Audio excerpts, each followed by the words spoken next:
Alam mo yung problema kapag ang tagal mo na sa ibang bansa? Ang hirap na umuwi ng Pilipinas kasi you grow and become a different person. Nagbago na yung mindset at pananaw mo sa buhay. Kapag umuwi ka, parang hindi gumalaw yung oras doon. It feels like you've outgrown it and you don't feel at home anymore.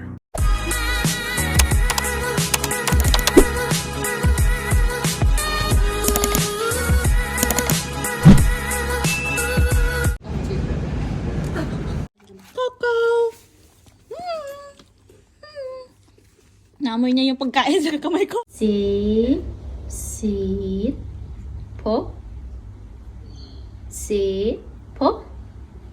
Wala daw pagkain eh. Kaya, Coco po. Good girl.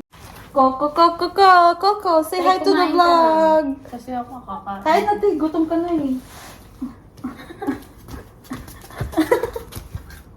Ito. Oh, Ayun na ba? you wanna eat the pizza as well? Coco. Oh, you wanna eat? Oregano. Ang cute nitong atong to. Diyos ko. Gusto niyang kumain, Ti. Ay, baba mo tayo. No daw, sabi ni boss mo. No? Ah! Dito siya hingi mo. Hmm. Okay lang ba kumain? Hindi magugas ng kamay? Malinis mo ito, no? Yeah, malinis siya. Ah. Walang ano yan. Kakatae lang yan. Ewan ko kung hinawakan mo yung puwet. Hindi naman, pero baka nawakan ko yung ano niya. Baka, Magbukas pero ka. malayo naman yung katawan niya sa ano. Kasi hindi namin siya pinapansin kapag natalon. Kasi diba ibang tao bibigyan na ng pagkain. Kaya kapag kumakain sila, Nung ano. iniinis ka. Pero siya, hindi siya ganyan. That's good. Kasi, yeah, Good kapag kakain girl. siya, yun lang kalakan niya. Good training. Or, binigyan ko siya minsan blueberry. Kumakain mo. Blueberry. Ay! Pero bawal grapes. Cute. Nakakawala siya ng ano, stress. Promise. Kaya worth it din talaga magkaso. Worth it talaga.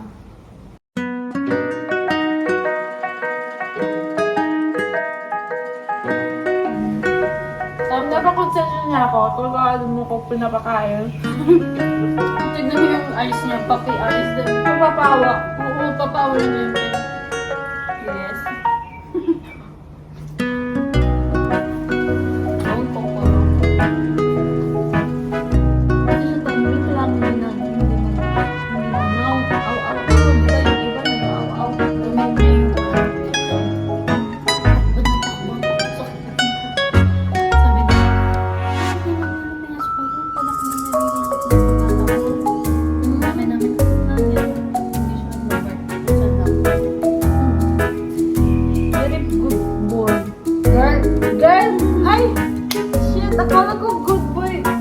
Girl! Girl yan! Ba't Coco? Akala ko boy. Coco is girl! Wow! Coco is boy. Eh? Ano ba? Naisip ko na si Coco Martin. Hindi! Akala ko boy. Girl ka pala? Nice meeting you, Coca. Coco girl. I think Coco, walang gender. I think so.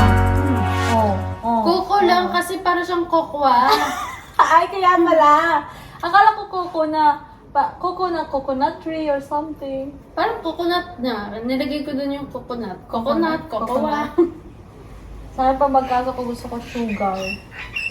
Sugar. Oo. May ka kasi mag-bike. Oo, sugar. Yung aso namin sweetie, mga sweet na name. Yung aso ko before cookie. Cookie. Kasi oo. mahilig na ako mag-bake na. So sabi Oh, ko, what's cookie. that? Oy. Ayun. You comfortable? Huh? Ngayon na-realize ko, babae talaga siya. Kita ko sa ano niya, sa mukha niya. Babae ka pala! Kala ko lalaki ka. Kaya behave. Listening. Hindi, inamoy lang. Okay. Sit. Sit. Good girl. Siya, nalilito na. Sit. Up. Hindi siya. Po. Sige mo na. Sit. Po. Good girl. Basta may pagkain ka, makikinig siya sa'yo. Pero pag wala, ayaw niya. Yeah. Woohoo! 5 years in Australia. I will start a question. Why Australia among all countries? First 6 months was extremely hard. Heaps of adjustments from people to culture. To be in a foreign environment is new to me. Australia is one of the first world countries, a well-developed and industrialized, and known for high standard of living. Job hunting during 2019 is challenging. It took me years to find a chef job because I didn't have any experience before I came here. My classmates was hired quicker than me because they have minimum of 1 year experience. 1 year after and 2, I was fighting my homesickness. I have been missing home so badly. Philippines is always in my mind. I am worried about my parents getting old and about a lot of plans that I have, but I am still far from reality. Australia is one of the countries that people dream about. In my 5 years in Australia, I have learned various of things in different circumstances. Living here is a blessing and a curse. Here, you will not get the life you want unless you work hard for it. Every seconds, minutes, and hours are calculated. Time runs fast because people are not wasting any time. Every tick on the clock is counted. Every time you see a friend needs to be planned out because everyone is busy into making a living. They work hard but also play harder. To some, they say here in Australia you will have a well-balanced life.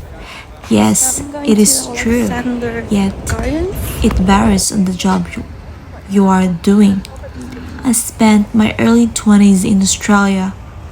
To be honest, it is extremely challenging. Leaving my home country at such young age is tough.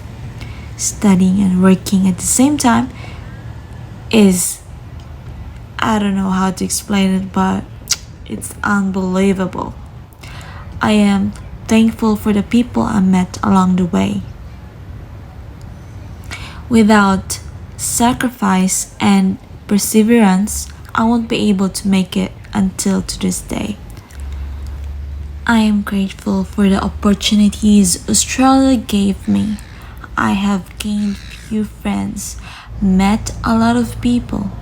More importantly, I thank God for providing what I need every day. He never leaves by my side. People who lend me money when I don't have any. People who extended their emotional support. People who make the work more fun.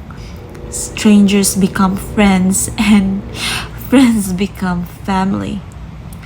Thank you so much for everything. I thank God for everything He has done with my life. Without Him, I won't be able to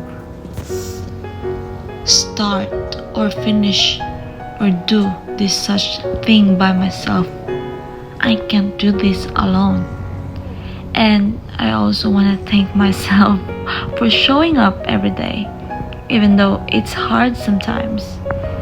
There are days that are unbearable and days that are fun and adventurous. But more importantly, To my young adult self, please don't give up. We are nearly there. We will see the light after the tunnel.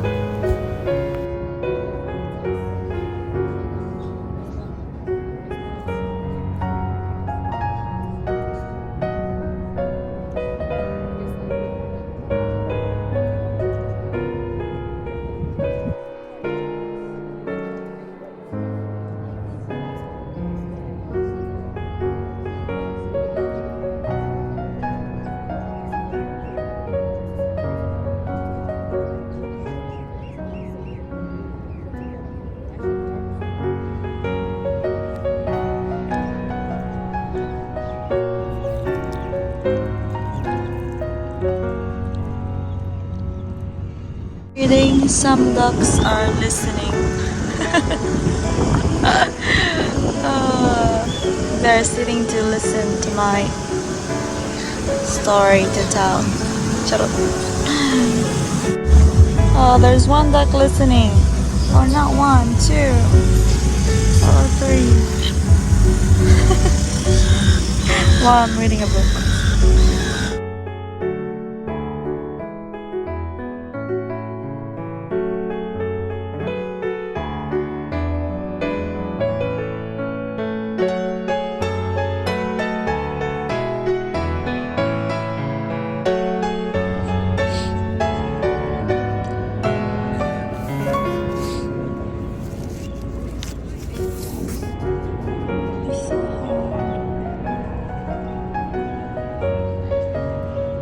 I'm just cleaning and I'm having a break.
sa lahat.